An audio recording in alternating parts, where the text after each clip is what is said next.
Nung alay kong arana para sa dalagang walang kasing ganda, amoy roses ang nalimuyak kung nanaisin ng tadhanang mapalin lang. Di hahayaan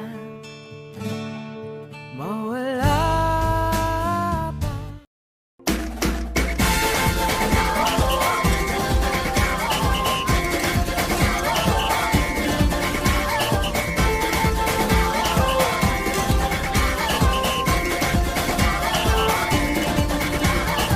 Minsa'y natuwa ang may likha, 7,000 pulo ang ginawa. Mga hiyas na inilatag Itay! sa sudlang dagat. Bakit?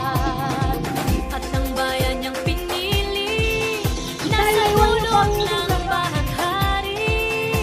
Kaya Maraming salamat, minsan anak. libong kulay ng aking Sa bawat patak ng pawis, sa bawat aninong nagbibigay ginhawa, nariyan ang salakot. Hindi lang panangga sa init ng araw, kundi saksi sa bawat pagtanim, pag-ani at sakripisyo. Sa bawat patak ng pawis at bawat sikat ng araw, may isang kasamang magsasaka, ang matibay at mahasang sombrero na proteksyon sa init at ulan.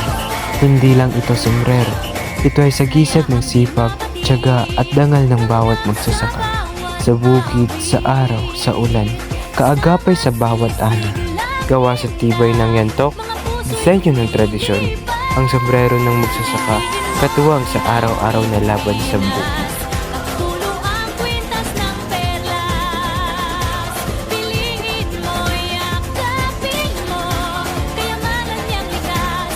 Piliin mo ang Pilipinas.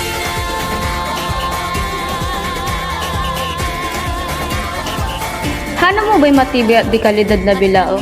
Ito na ang bilao ng bawat kusina. Gawang kamay, gawa sa tunay na kawayan, subok sa tibay at tagal, pang-sort ng bigas, pang-patuyo ng gulay, o pang-display sa handaan. Kayang-kaya, gawang lokal, gawang Pilipino. Bilao, kaagapay ng bawat kusinera, bawat magtitinda, bawat pamilyang Pilipino. Yakapin mo, kayamanan niyang likas. Piliin mo ang Pilipinas. Dito ay itinadhana, araw-buwan at mga tala. Ganap na magniningning, kailan may di magdidilim.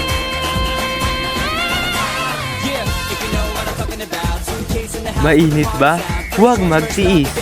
Gamitin ang abaniko, presko na, klase pa. Ang abaniko ay isang uri ng pamaypay na gawa sa ratan, kawayan o iba pang materyales. Ginagamit ito upang lumikha ng hangin at magbigay ng lamig sa mga mainit na araw. Bukod sa praktikal na gamit, ang abaniko ay isa ring importante sa kulturang Pilipino bilang isang accessory sa mga tradisyonal na kasuotan at okasyon. Sa bawat indayog ng abaniko, kasabay ng simoy ng nakaraan, isang simpleng pamaypay, pero taglay ng ganda at kulturang Pilipino.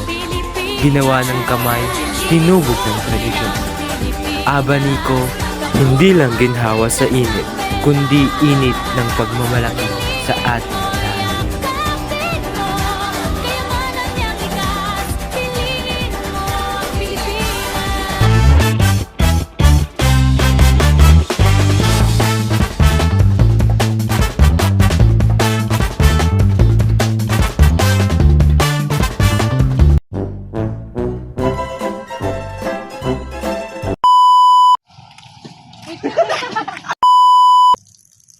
Ano?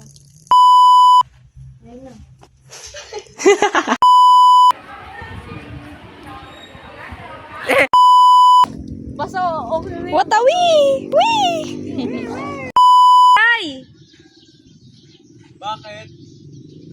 Patay! Patay!